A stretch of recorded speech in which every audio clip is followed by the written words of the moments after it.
What's going on there, everyone? Well, interesting weekend. I'd like to start off by just saying my heartfelt sympathy and condolences to the people in California who've either been harmed or killed, and to the families of those harmed and killed in that tragic shooting that happened at the Garlic Festival out there. Crazy times we live in, man. Crazy times with a lot of crazy, unhinged people.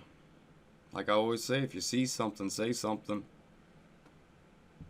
That's all I can say about that, really. But on to some other happier, in a way, type news. Democratic candidate asked why he's hypocritical of Trump's immigration policies he once praised under Obama.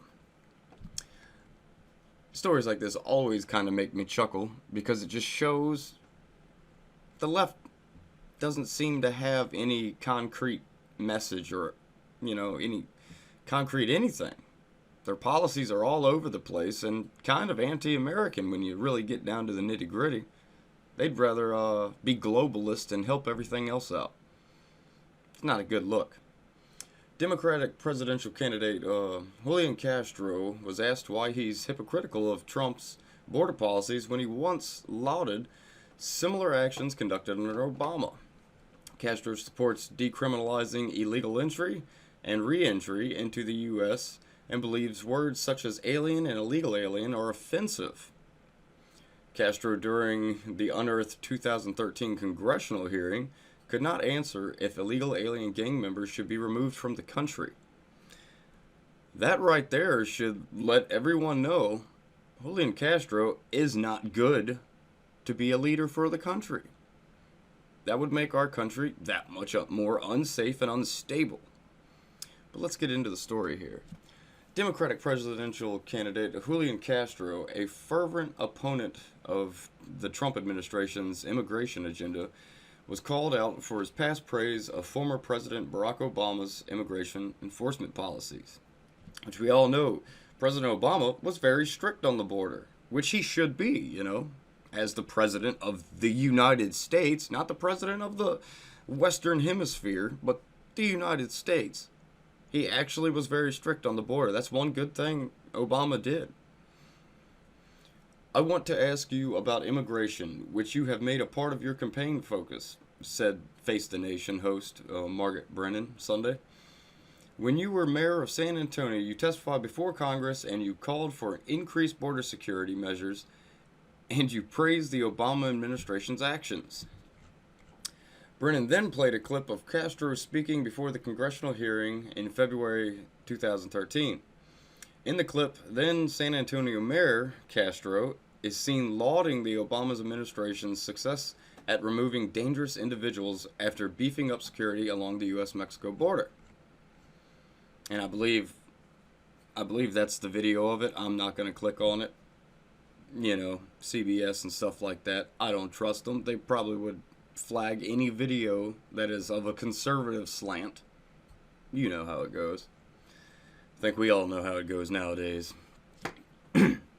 In Texas, we know firsthand that the administration has put more boots on the ground along the border than at any other time in our history, which has led to unprecedented success in removing dangerous individuals with criminal records, he said during the 2013 House Judiciary Committee hearing.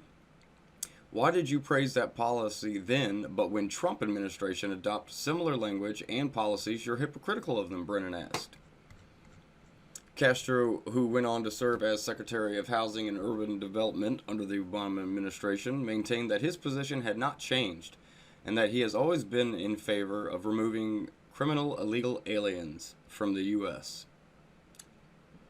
I don't know if anyone saw those last debates, but it seems like he has changed quite a bit. I talked about people who committed serious crimes, dangerous criminals. I haven't changed at all. If there are people who have committed serious felonies in the United States who are immigrants or who come to the border, they should be deported, he said in response. He didn't say that at the debates. Interesting. Castro has stood out among other Democrat presidential candidates for his extreme positions on immigration. During the second Democratic debate in June, every candidate on stage raised their hand in support of providing government-funded health care to illegal immigrants. Most of the candidates, including Castro, raised their hands in support of decriminalizing illegal immigration itself. Castro blamed President Donald Trump's metering policy on the deaths of a father and daughter who attempted to swim across the Rio Grande. You can't put blame on the president for people who died in a river trying to illegally cross the border. How is the president in any way, shape, or form responsible for that? He's not. These people are twisted. They are very twisted in their head. Far left progressivism has completely alienated the Democratic Party. It really has. They're sitting here pandering to such a small percentage of their base that they're losing the more moderates of their base. Not saying they're going to vote Republican or they're going to become conservative. They a lot of them feel they have nowhere to go, which is kind of sad. Because I always say, as a conservative, hey, we're here with open arms. You know, you can always come to us. We're a lot more accepting and understanding of different points of view than anybody on the left, that's for sure.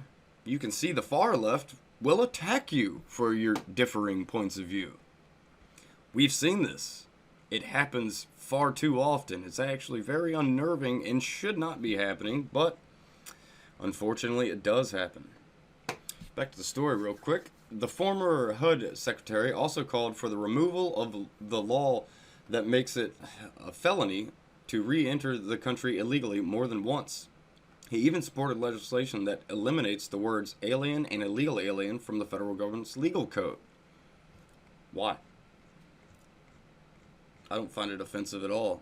If I were to say, for some ungodly reason, try to sneak into Canada or something, because I'm not going south. The crime down there is just crazy.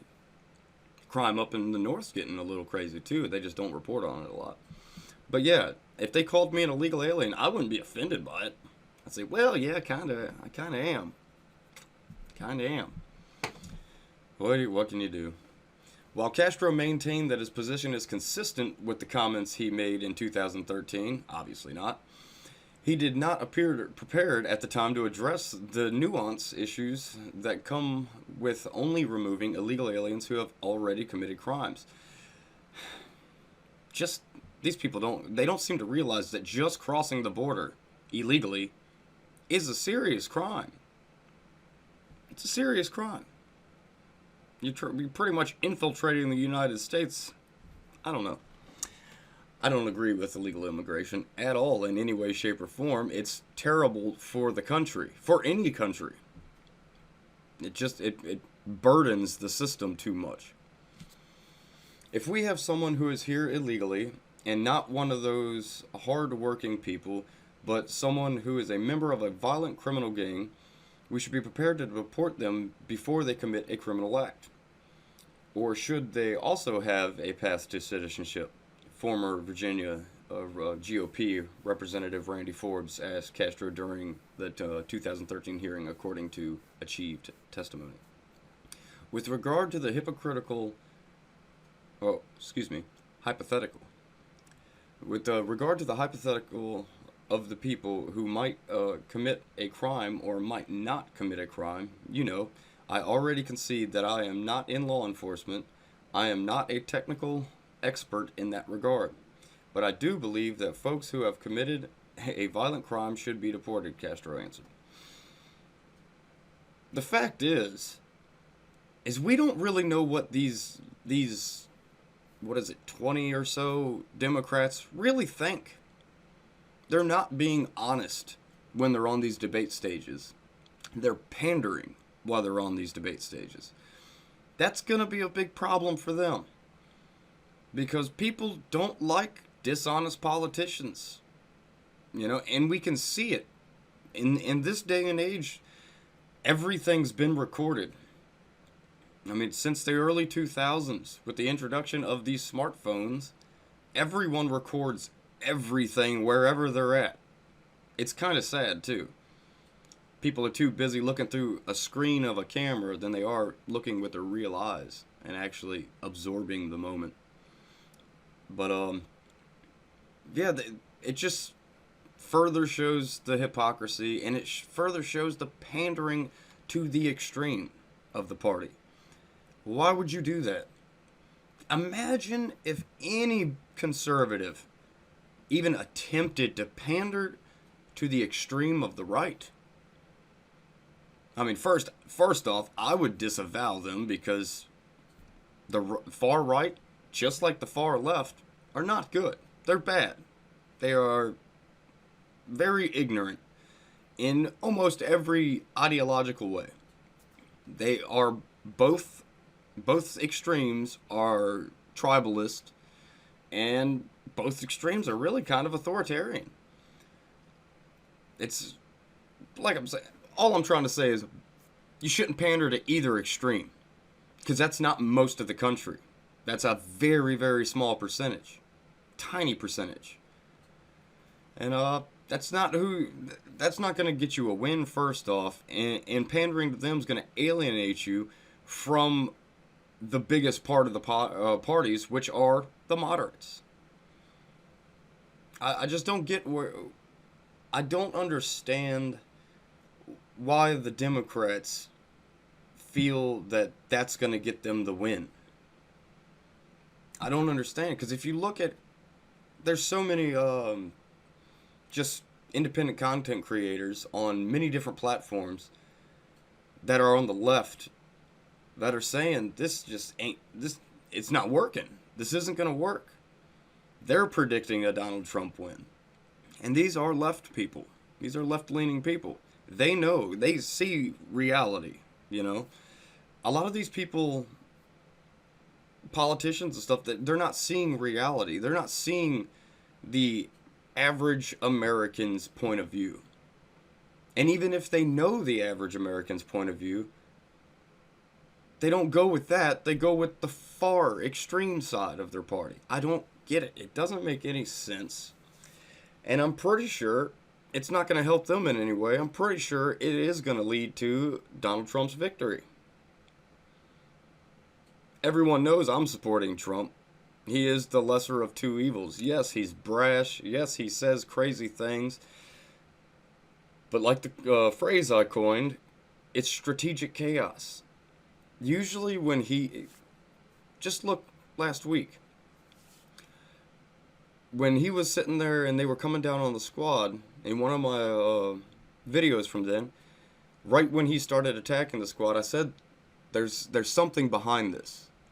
He's trying to get something done that he doesn't want the media to talk about too much, because they'll blow it out of proportion, put too much eyes on it, and it'll cause the left to just wave up, against him. So what did he do? He went on a tirade against the squad. And what happened while he was doing that?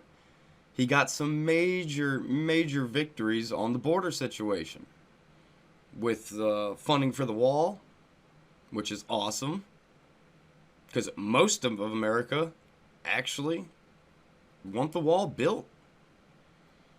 And then he got Guatemala to be a third safe country, so people coming from South America have to go to Guatemala. And if they are refused there, then they can attempt to come here. That seems acceptable to me. If they're refused by Guatemala, then they can come here and try to get asylum here. Seems fair. Seems pretty fair to me. But, yeah, it's strategic chaos. President Trump knows what he's doing. And I'd much rather have a nationalist in the presidency than a globalist. Globalism's bad, people. Look at Europe. For those of you who don't believe me, just look at Europe. That Europe is in a bad way. It seems to be like it's the populace is turning around. They're voting in these populistic and national populist leaders, which are gonna effectively, you know, kind of squash or curtail some of the immigration that's happening there, because it's insane in Europe right now. It's kind of sad. I would love to go back to Europe sometime soon, but I'm just not feeling it. There's a little too much chaos over there. But yeah, it's just blatant hypocrisy with the left. I mean, when are your moderate Democrats gonna step up and call these people out? That's what needs to happen. The majority of the party, which are the moderates, need to step up and tell your leaders, what are y'all doing? Are y'all trying to lose the party? Are you trying to fracture the party? Maybe that's what needs to happen. Maybe the Democratic Party needs to fracture. Maybe it needs to separate the progressive wing from the actual moderate wing. Let the Justice Democrats be their own party. Like the right has the Tea Party, the Justice Democrats can be the left's Tea Party type deal, except even crazier. And no offense to Tea Party people, I'm not saying you're all crazy, but there are some, they seem to prop up some of the more wacky ones to be public figures. Not the greatest look. I do like the Tea Party. I support a lot of things the Tea Party supports. But stop propping up some of the more eccentric people, because sometimes they just it's not a good look. It's not a good look. That's like what the left's doing with propping up the Squad. But to a vastly different degree of extreme towards the Tea Party. They are much less extreme than the Squad. But I'm just starting to rant now. But yeah, Julian Castro, give it up, bud. Your hypocrisy is showing. Bernie Sanders is showing. All y'all's hypocritical things from the past are popping up. Because, I mean, all of the left is hypocritical right now just because my orange man bad. That's all it is. It's kind of funny. It's kind of sad. It's a mixed bag of emotions, really. But like I said, I'm ranting, and I could rant for days. So, as always, like, share, and subscribe. I will catch you on the flip side.